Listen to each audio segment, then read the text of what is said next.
let's talk about this some more with Samuel Hickey. He's a research analyst for the Centre for Arms Control and Non-Proliferation and is joining us this evening from Washington. Samuel Hickey, this significant day, do you think the significance of it has been dulled a little because of the COVID crisis and the change in arrangements? That is a very good question, and thank you for having me. So COVID has certainly taken over everybody's lives, but I think the 75th anniversary of this solemn day is one for really thinking about where we are in the world. While there are less nuclear weapons in the world today than there were at the height of the Cold War, nuclear weapon states seem poised at the edge of a brand new nuclear arms race. There are also emerging technologies on the horizon that can upset the fragile strategic balance that has prevented nuclear war. Further, the next 6 months could mark the end of arms control as we know it. New START is the only remaining treaty that caps the nuclear arsenals of the two countries possessing over 90% of the world's nuclear weapons, the United States and Russia.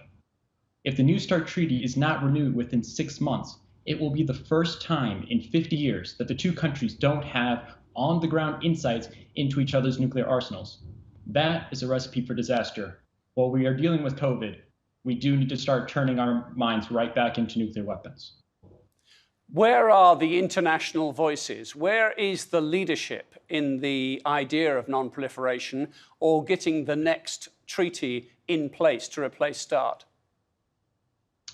So that is a very good question. The United States and Russia have been meeting in Vienna.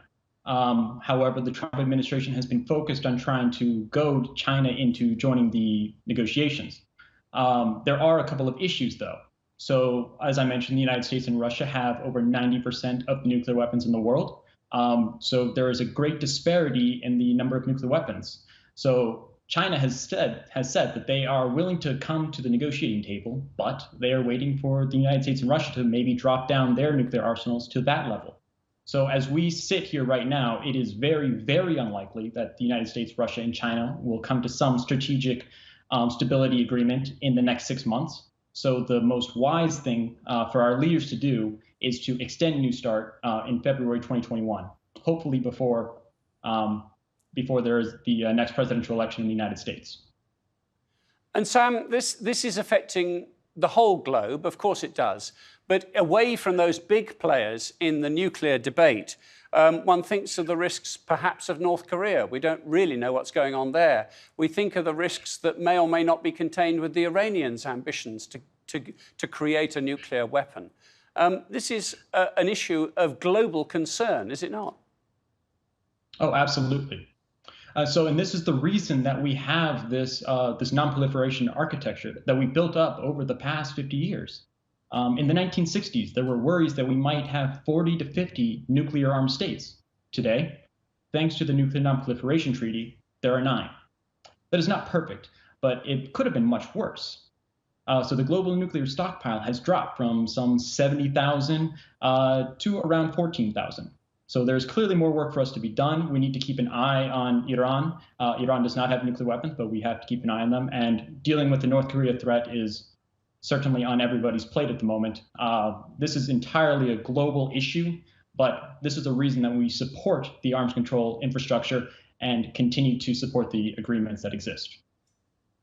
And are you optimistic that weaponry will not be taken into space, or do you observe what's been going on in the extraterrestrial world and fear that we may be about to weaponize space?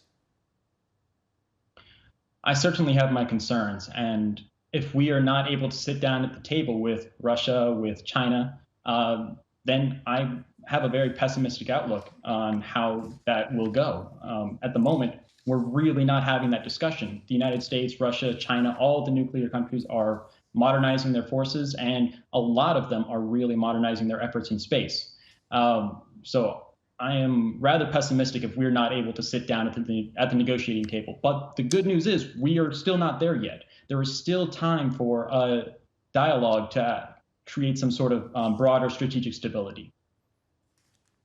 Samuel Hickey, great to talk to you in Washington. Thank you very much.